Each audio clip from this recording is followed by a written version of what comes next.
Mirëmbrëma të nderuar shikues. Po takohemi në emisionin e radhës në Radio Televizionin Iliria. Për sot të ftuar kemi doktoreshën Jehuna Ismaili Kadria, specialiste interniste reumatologe. Mirë se vjen doktoresh. Faleminderit për parim. Kënaqësia është e imja. Faleminderit. Doktoresh, si temë të sot me kemi zgjedhur të diskutojmë për sëmundjet ose sëmundjet reumatizmale. Shpesh është dëgjuar në popull që kanë filluar dhëmbjet e nyjeve, kanë filluar dhëmbjet e kockave, kur ndryshon koha, kam dhimbje më shumë. A ka problem reuma lidhje me motin? Në këtë rast është pyetje si ndoshta e pa vend, po megjithatë është shqetësim që ndëgjohet sot çdo të dytën njeri duke thonë se veç merret me çdo problem, se ka çdo problemet me reum.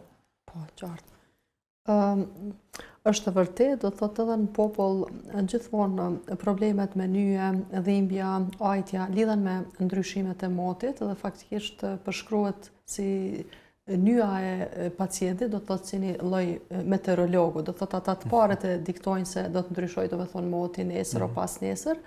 Kjo të themi ashtu nuk është ndoshta krejt si një anekdot, për arsye se këtu ka edhe të vërteta, sepse për shembull në temperatura faktikisht ulta, ku shtypja atmosferike faktikisht bie, ndryshon, nyjet, pra domethënë këto raste do të reagojnë, për arsye se në ato raste kur ka për shembull sëmundje qoftë inflamatore, qoftë edhe degenerative, në ndryshim të shtypjeve atmosferike, nyjet faktikisht do të bymehen, domethënë ajën, edhe si rezultat kjo do të manifestohet tek pacienti me dhimbje.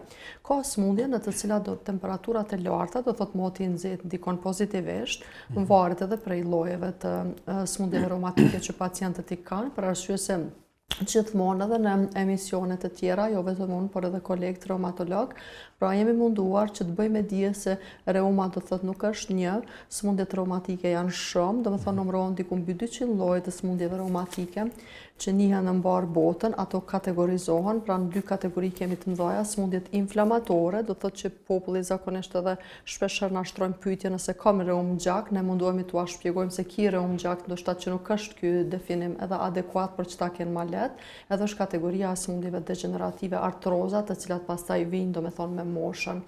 Zakonisht, pra domethënë moshë shtyer, e dim se pacientët preferojnë ma tepër të nxehtë, temperaturat e larta, andaj edhe frekuentojnë banja, domethënë vendet termike. Ndërsa ka sëmundje, që është kategoria e sëmundjeve inflamatore, që ndoshta temperaturat e larta do të ndikojnë negativisht, për arsye se nyjet përkundrazi në ekspozim dielli, kështu do të reagojnë me entje, me dhimbje. Do thotë janë sëmundje të cilat pacienti edhe i lidh me ndryshimin e motit, për arsye se edhe ka logjik, domethënë kjo punë ndikon shumë shtypja atmosferike në shfaqjen e simptomave klinike.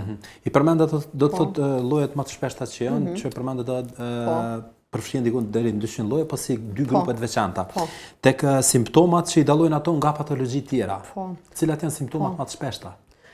Do të thotë në kontaktin e parë me mjekun, që zakonisht kontakti i parë do të thotë është mjeku i familjes, ku mirret anamnezat, dhënat, mënyra se si fillon dhimbja, nyjet të cilat preken, për arsye se varësisht edhe prej nyjeve të cilat pacienti i tregon se po i dhembin, neve në një farë mënyrë edhe vendosim deri diku edhe ndoshta diagnozën, për arsye se për shembull sëmundjet inflamatore, siç është artriti reumatoid, që është sëmundja më e shpeshtë që ndeshim në kategorinë e sëmundjeve inflamatore të reumës në gjak, që populli do thotë një me këtë temën, aty dhamin më shumë për shembull nyjet e vogla durve, pastaj dhimbjet janë simetrike, për shembull preken të dy duar, dhamin të dy shuplakat e duarve, ndërsa për shembull tek sëmundjet që janë artrozat, për shembull dhimbjet janë asimetrike, dhem njëra dorë, nuk dhem për shembull tjetra, ose për shembull dhem njëri krah, jo tjetri, dhem vetëm njëri gjuhë, dhem shputa e këmbës, dhem shpina, do thotë në bazë të asaj që pacienti neve na referon, sepse neve nuk duhet harrojmë asnjëherë si klinicist që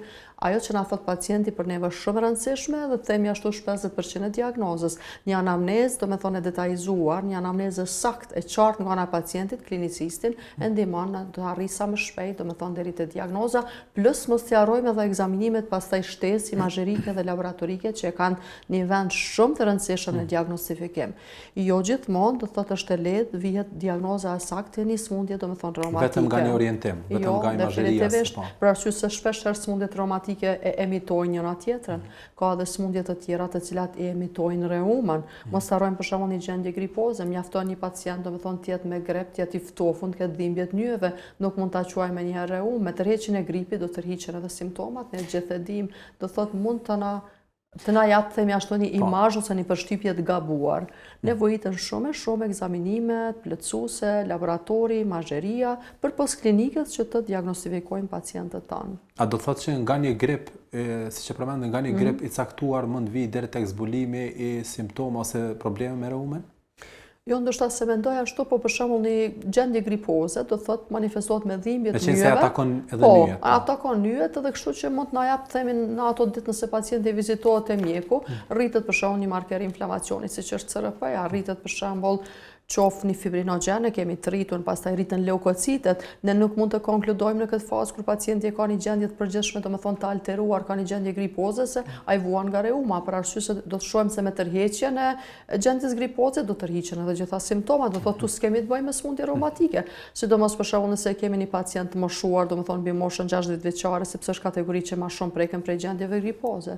Njësoj ndodh edhe me trit, për shembull janë forma të reaktive në rast të infeksioneve, infeksionet e streptokokut që janë të shpeshta, infeksionet e traktit urinar, pastaj edhe infeksionet ginekologjike, dhe ato për shembull mund të emitojnë një dhimbje reumatike nga infeksionet ginekologjike, për shembull gratë tona mund të kenë dhimbje të fund shpinës, pastaj për shembull trejat nga një infeksion i streptokokut, nga infeksionet traktit urogenital, mund të manifestojnë një dhimbje gjuni, dhimbje ajtje të gjunit. Në këto raste flasim domethënë për format reaktive të artriteve, të cilat janë kalimtare, sepse në momentin kur detektohet shkaktari, do me thonë mjekohet, atëre do të fillojnë të tërhiqen edhe simptoma që i ka pacienti. Do të thotë to janë forma tranzitore, të cilat ka një shkak bazë. Nuk kemi të bëjmë do me thonë me smundjet të cilat do të kenë ecuri kronike afatgjatë dhe duhet t'i mjekojmë themi ashtu tër jetën. Ato janë kategori tjetër e smundjeve. E përmendet më herët artritin reumatoid. Atëherë cili është ndryshimi që bëhet ndërmjet artritit reumatoid edhe osteoartritit? Po.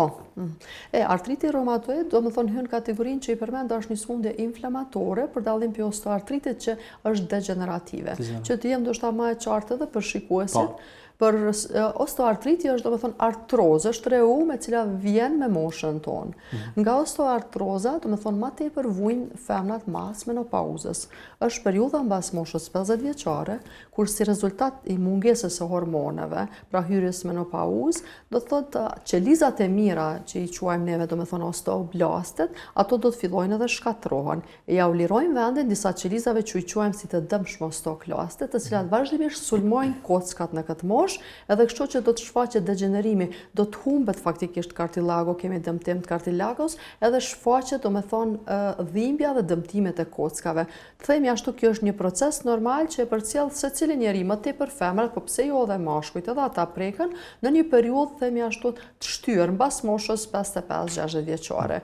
Këto janë domethënë osteoartritet, megjithëse tani domethënë bazë statistikave dhe vizitave që ne bëjmë në ambulancat specialistike, shohim këto probleme degenerative që janë duke fillu edhe në moshë më të re. Domethënë jo tani preket vetëm dekada themi ashtu e 5, 6 ose edhe më tutje, po preken domethënë edhe mosha ndoshta ndonjëherë edhe para moshës 40 vjeçare. Këto janë edhe faktorë të shumë të cilët ndikojnë ndoshta në shfaqjen e artrozave në një moshë më të re. Përkundër domethënë literaturës ku përshkruhet se një osteoartrit është një smundje faktikisht që i takon moshës më të shtyr. Ndoshta këtu ndikojnë edhe shumë faktorë, mungesa aktivitetit fizik, jeta domethënë sedentare, oraret e gjatat të punës, qëndrimet domethënë para kompjuterit, qëndrimet e drejta jo të posturës, gjitha këto çojnë që ndoshta të ndodhin këto ndryshime të natyrës degenerative edhe në mosha do thotë më të reja.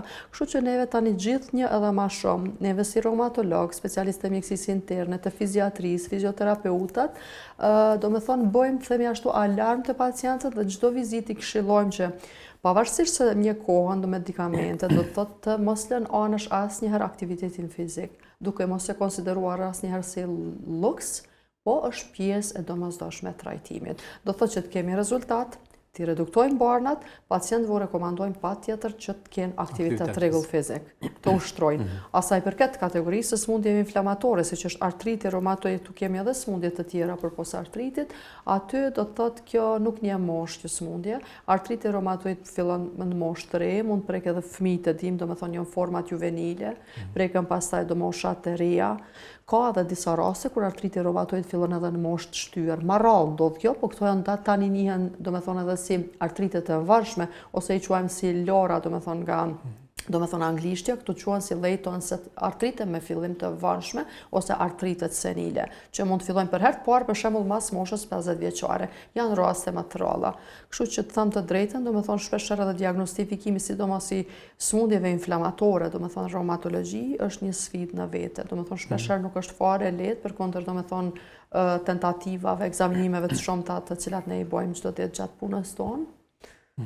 Para se me kalu tek testet laboratorike që përdoren zakonisht për diagnostikim, që është në atë grupin e atyne kompletit që duhet një pacient për të orderit e diagnoza provendimtare dhe sa i vunë nëse zvun nga smundjet reumatizmale në përgjithësi.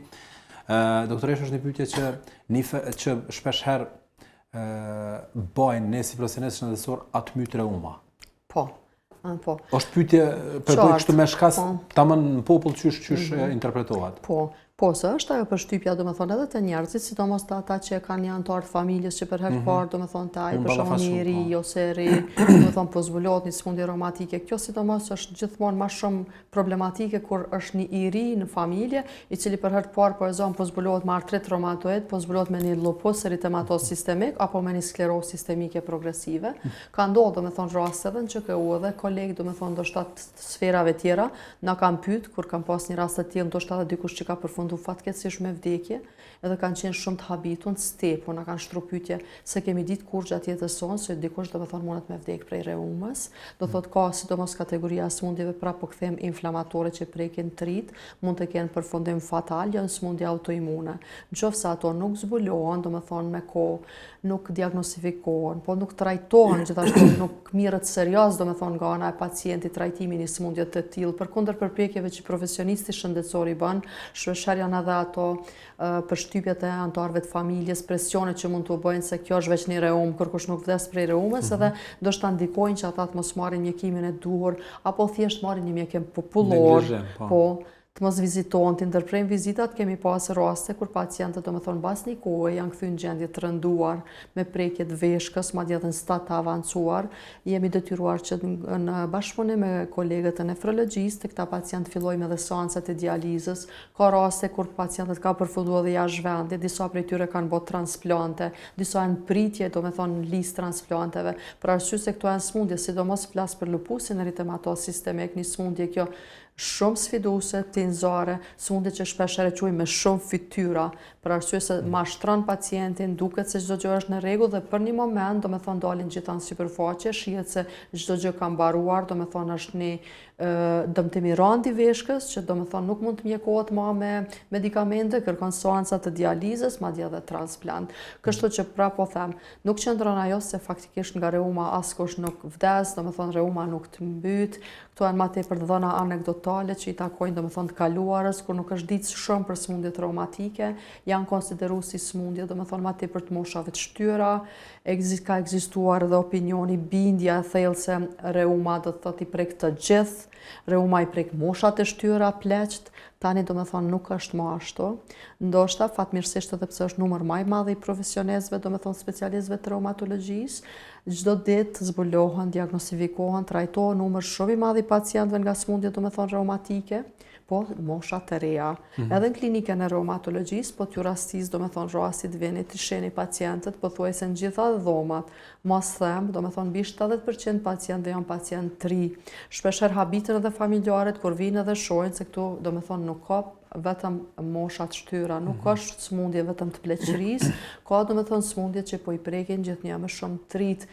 Mund ta quaj me të drejtë, domethënë duke u mbështetur edhe në atë që po vazhdimisht edhe po citojnë dhe po deklarojnë edhe ekspertët nga reumatologjia, ekspertët e fushës në Evropë dhe në barë botën, se tani, do me thonë, kjo është epokë e smundjeve autoimune.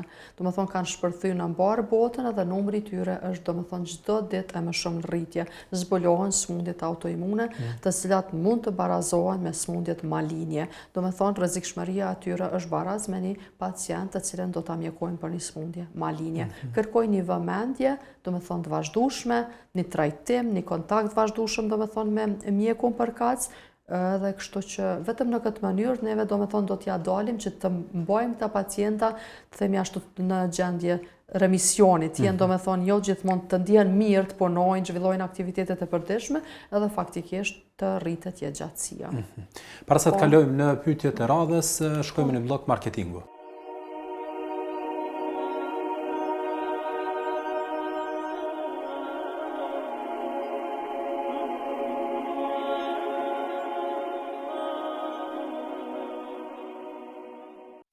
Ndruam që në ditët e para. Gur mbi gur, ju dham jetë ndërtimeve më meritore. Kudo që hapim themele, e dim, nesër do t'jetë qendra. Duke investuar në cilësinë e jetës, në hapësira të përbashkëta. Ne ndërtojmë. Cima Construction. Laboratori HomeLab Plus ofron shërbime diagnostike dhe laboratorike të gjitha analizave të organizmit tonë, nga hematologjia, biokimia, imunologjia dhe markerët. Laboratori HomeLab Plus ofron të gjitha shërbimet mikrobiologjike të punuara me precizitet dhe korrektësi. HomeLab Plus është vendi punës, profesionalizmit dhe korrektësisë, i pari që e ka ofruar shërbimin mobil laboratorik dhe vazhdon të ofrojë me përgjegjësi të plotë. Bashkëpunimi me laboratorët e njohura turke e bën laboratorin HomeLab Plus të jetë akoma më i suksesshëm. A dëshiron të mos zhgënjehesh, je principiell dhe don korrektësinë, je lodhur nga ata që i neglizhojnë problemet e tua shëndetësore, jepi fund më dyshjes, sepse HomeLab Plus ofron profesionalizëm, cilësi dhe besueshmëri.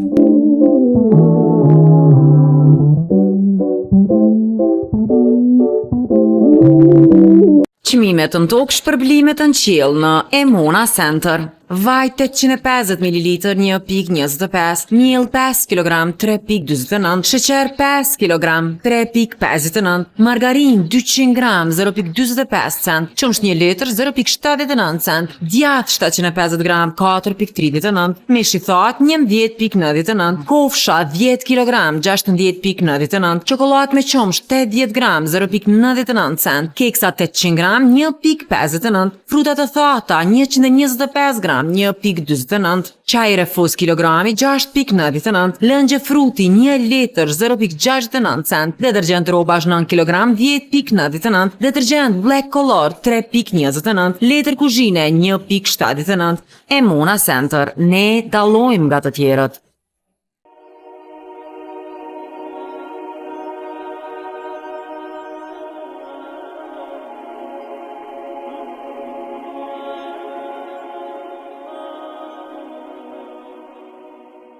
Dhe tani të nderuar shikues, është koha e sponsorëve tonë, të cilët edhe na shoqërojnë gjatë emisionit tonë. HomeLab Plus është laboratori i cili funksionon në 2 pika në Prishtinë, përkatësisht në 2 lagjet më të vjetra të Prishtinës, me një gomë të analizave nga biokimia, hematologjia, mikrobiologjia dhe po ashtu bashkëpunimet me laboratore të tjera brenda dhe jashtë vendit, përfshirë Turqinë, Shqipërinë dhe Greqinë. Motoja e HomeLab Plus është profesionalizëm, cilësi dhe besueshmëri. Emona Center është rrjet i supermarketeve në Kosovë, i cili është dekoruar 3 herë radhazi për cilësi dhe po ashtu në raftet e gjitha supermarketeve të Emona Center nuk posedojnë pije alkoolike.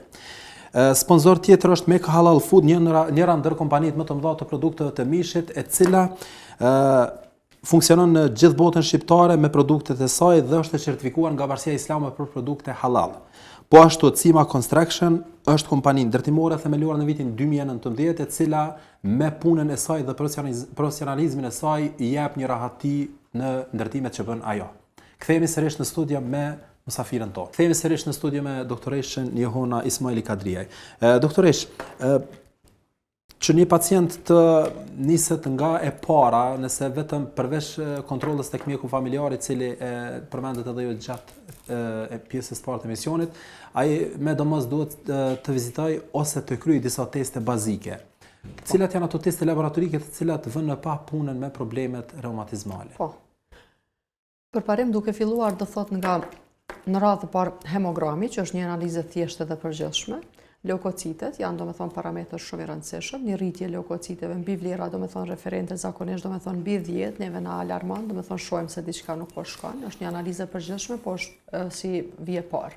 Pastaj kuptohet CRP-ja, proteina C reaktive që ka shumë rëndësi, do thot me patë të cilën neve faktikisht fare dhe nuk mund të gjindemi, domethënë nuk mund të vazhdojmë tutje, duke vazhduar gjithmonë me testet reumatike. Testet reumatike, domethënë nuk i kërkojmë të çdo pacient që vjen dhe ankohet faktikisht me probleme do thotë reumatike, ka rëndësi të madhe anamneza të cilën faktikisht pacienti na jep, do thotë mosha e pacientit.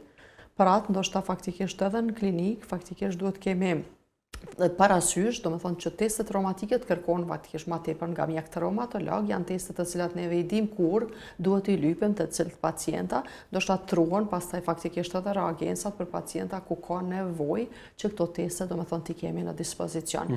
Për shembull, nëse një pacient vjen dhe na ankohet se ka dhimbje të nyjeve të vogla, ka dhimbje të duarve, të cilat faktikisht i duhet një orë të kalojnë mëngjes që të marr veten të lëviz duart, faktikisht çel për shembull kapakët e shisheve, domethënë të rrotulloj qelsin e derës, atëherë ky është një sinjal i rëndësishëm që taj pacient duhet kërkohet një faktor reumatoid, për arsye se mund të kemi të bëjmë faktikisht me artritin reumatoid, ku faktori reumatoid është parametër i rëndësishëm që kërkohet.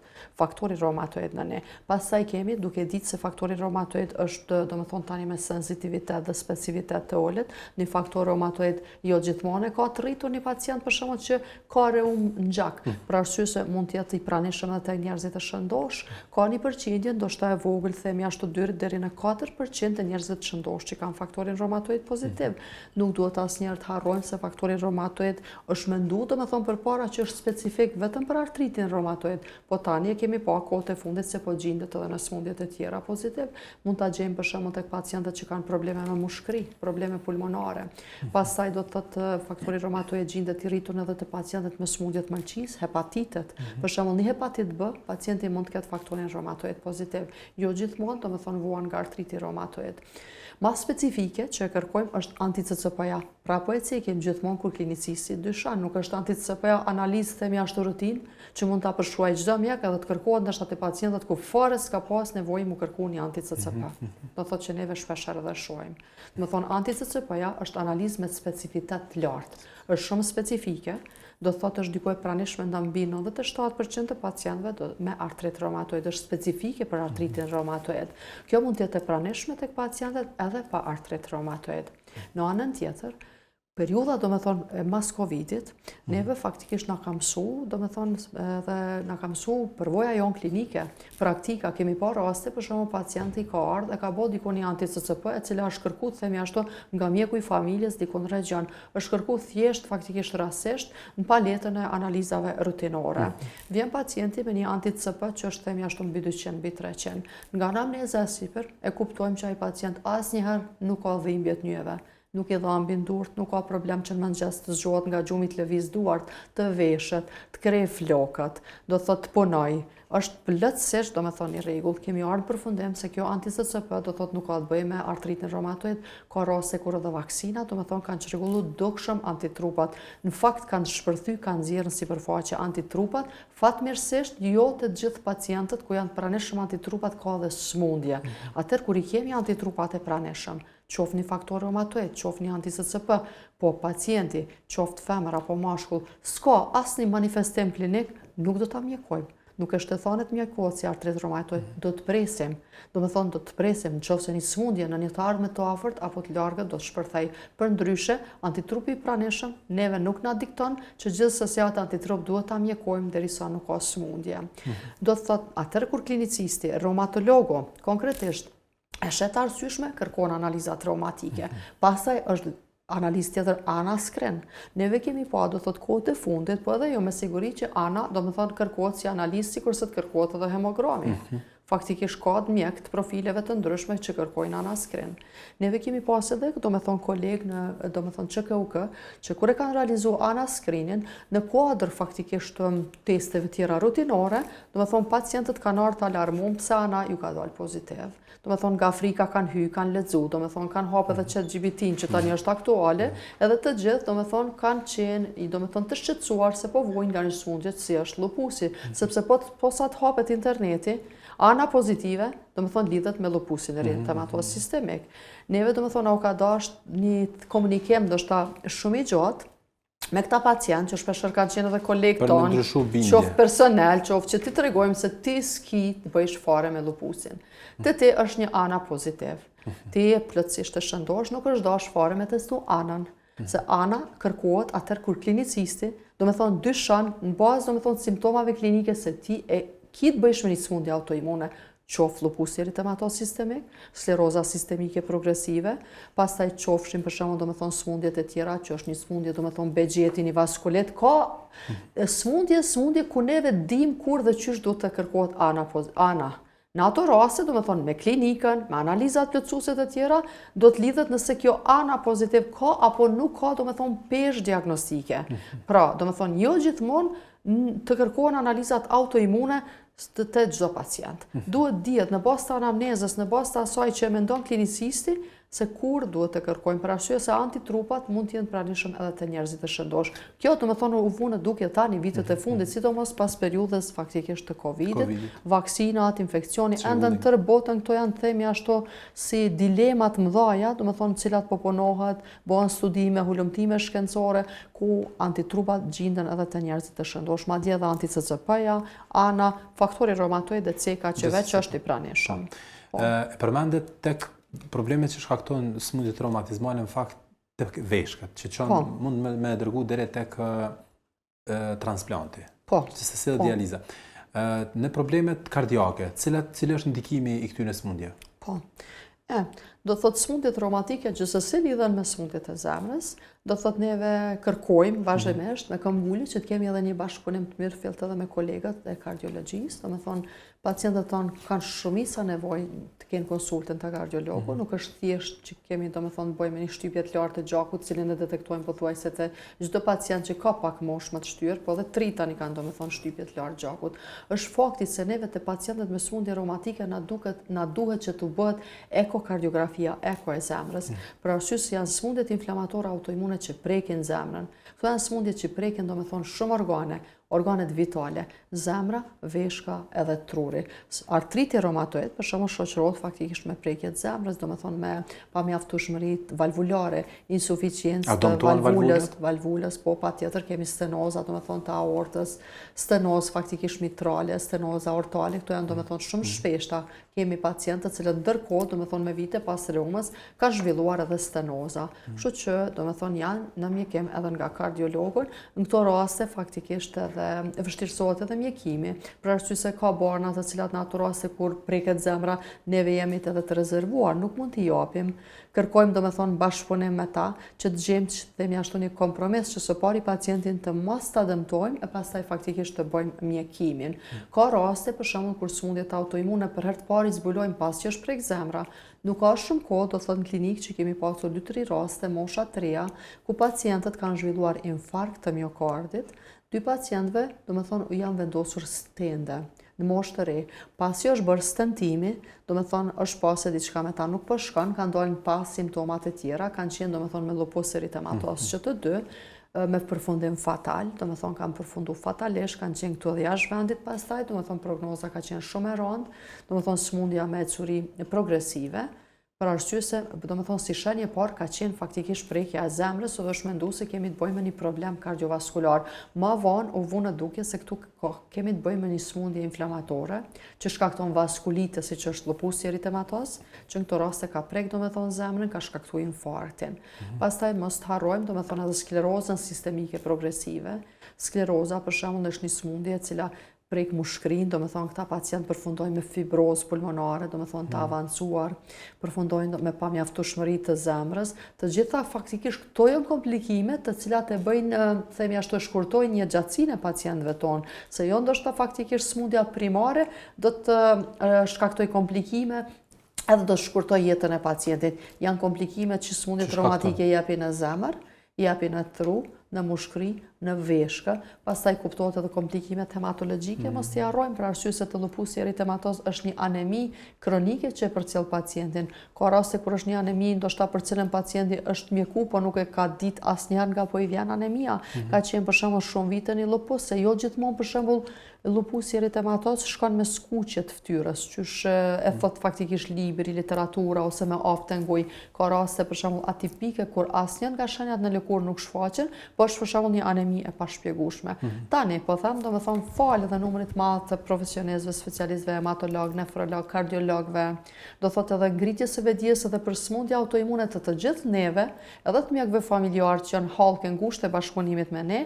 Themi ashtu diagnostifikimi po bëhet herët, faktikisht me kohë, bëjmë mjekimin, kështu që jetëgjatësia është rrit. Madje ka ndryshuar edhe perspektiva e smundjes, për arsye se jo vetëm me kom cek disa herë, ndoshta edhe në emisione të tjera, edhe unë edhe kolegët e mi, se një grua për shembull e re me lupus, edhe ka qenë shumë e privuar edhe nga, domethënë, e vërteta që nuk mund të bëhet nanë. Do të thonë, është ndalu të lindin femnat për arsye se ka qenë rrezikume me jetën e vet, e as ka në shprehje për shembull që të ketë një shtatzani të shëndosh. Tani kjo do të thotë prognozë është krejt ndryshe.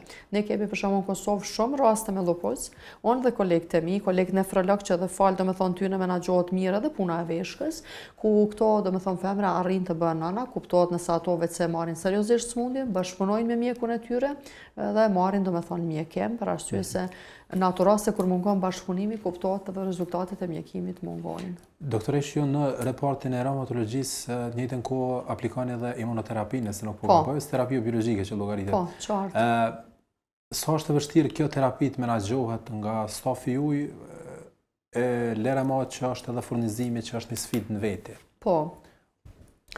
Me tregu drejtën do thotë përparim terapia biologjike për neve është një satisfakcion, do me thonë për neve profesionistëve, aty në reumatologji që e kemi këtë terapi, për arsye se neve falë terapisë biologjike, arrim të jemi do me thonë në trend me shtetet, jo vetëm për rreth do me thonë në Ballkan, po dhe me shtetet e Evropës, ku kjo terapi aplikohet, është terapi do me thonë target, që përmirëson dukshëm do të thotë prognozën e këtyre smundjeve, do të thotë pengon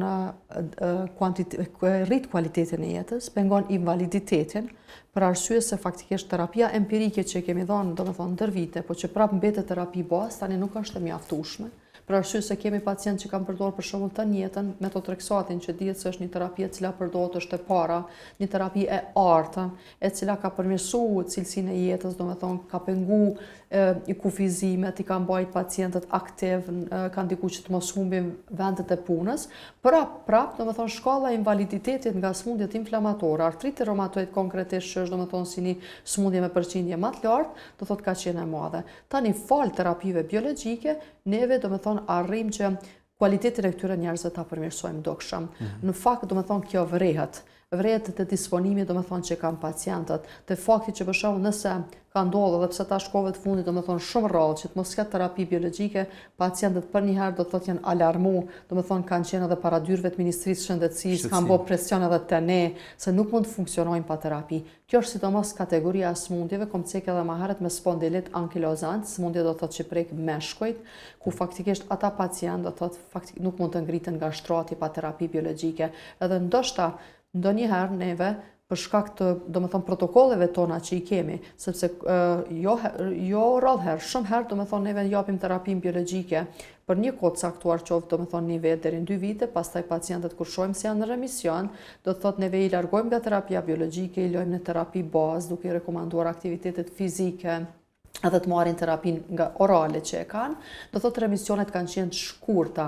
Kjo është terapia dizajnuar që të përdoret faktikisht ndër jetën.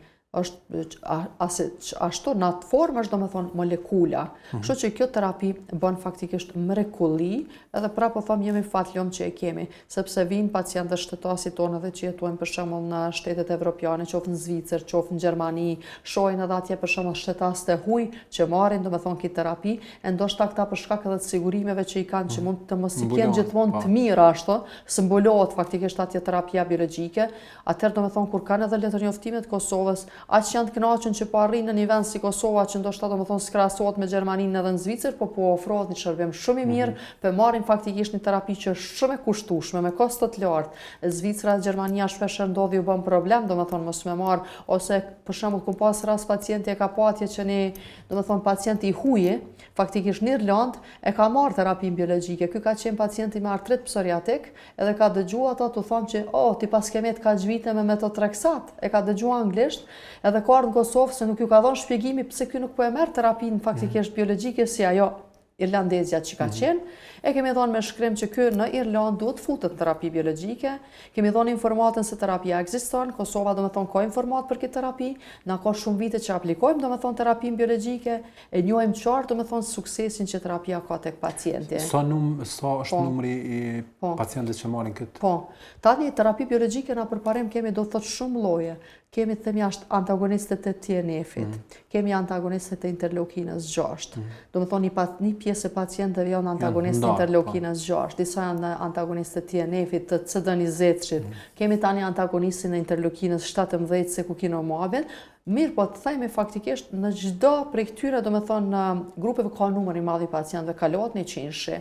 Pacientë që vinë e marrin domethënë me rregull, fusim edhe pacientë të ri, atëherë kur kuptohet disa prej tyre faktikisht i largojmë kur arrihet një remision më i gjatë, po është një terapi që neve përkundër sfidave që i kemi çdo ditë ndonin e kësaj terapie, po e ceki hapësira domethënë klinikën e reumatologjisë, sepse është një terapi që kërkon vend, kërkon domethënë që pacientët të shtrihen, të kenë krevetin, është terapi që zgjat faktikisht me orë, sidomos format venoze, sepse kur i kemi këto format që japim në lëkurë, atëherë do thotë është punë që ndoshta është më e lehtë edhe për stafin, sepse me këto më shumë ballafaqohet edhe personeli i mesëm.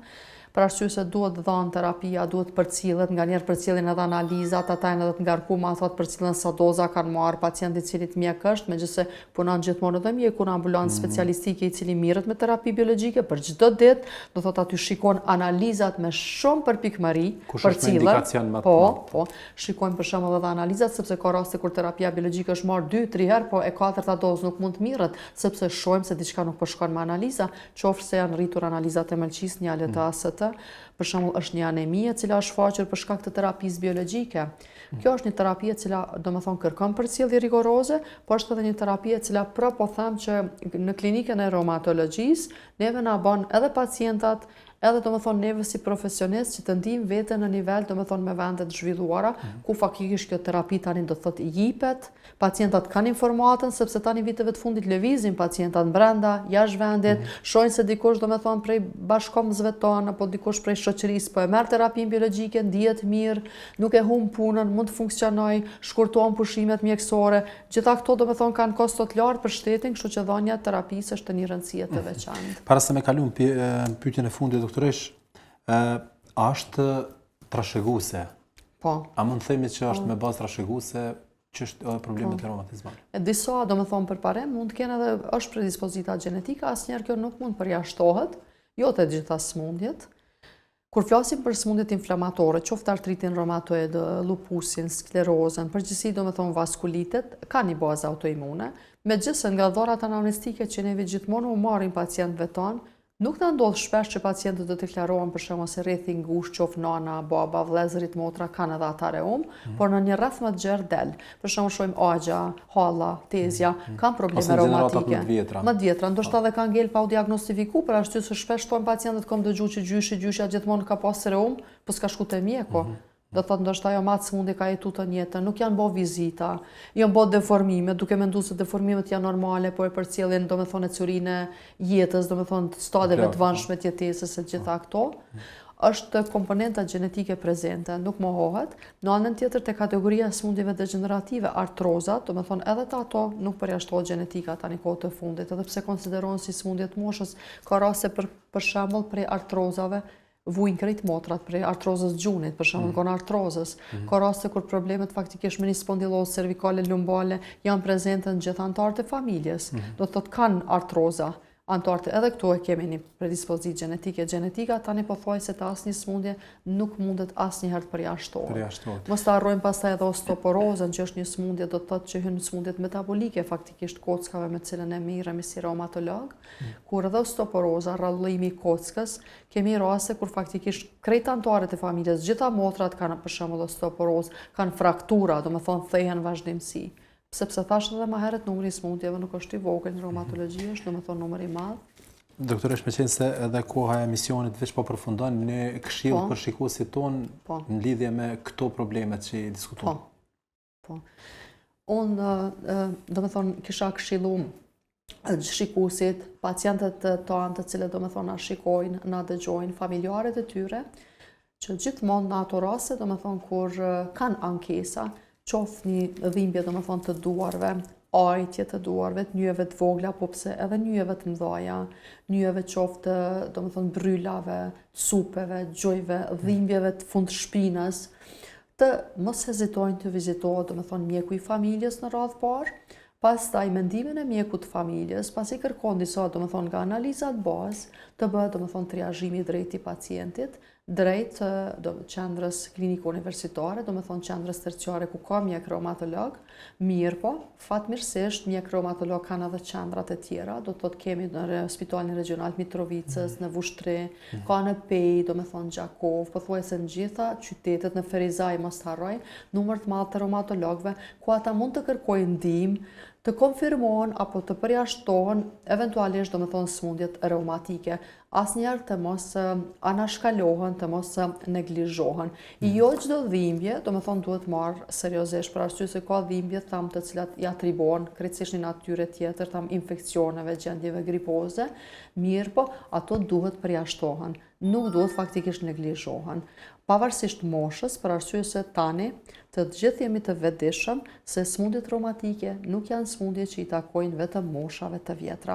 Ka smundje të cilat prekin edhe të rit, kemi domethënë edhe fëmijë të cilët kërkojnë ndihmë te pediatri reumatolog, do të thotë fal edhe profesionistëve, pediatri reumatolog që ka në klinikën e pediatrisë, edhe aty mirret madje terapia biologjike, e japin kolegët tanë, përmirësohet jetesa domethënë e këtyre fëmijëve, prognoza, ruhet kualiteti i jetës, lëvizshmëria e nyjeve, për arsye se çdo vonesë në diagnostifikim të smundjeve, domethënë vonon trajtimin. Çdo vonesë e trajtimit domethënë do të rrisë shkallën e invaliditetit.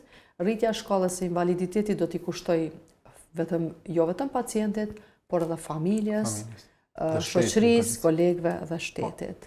Doktoresh, faleminderit shumë për kohën që ndat për shikuesit tonë. Ne shpresojmë që kemi të takuar në emisione të tjera. Faleminderit juve, ishte kënaqësi. Me shumë kënaqësi. Të nderuar shikues, ky ishte edhe emisioni për sot me doktoreshën Jehona Ismaili Kadriaj, interniste reumatologe, diskutuam rreth sëmundjeve reumatizmale. Deri në emisionin e ardhshëm, shikim të këndshëm.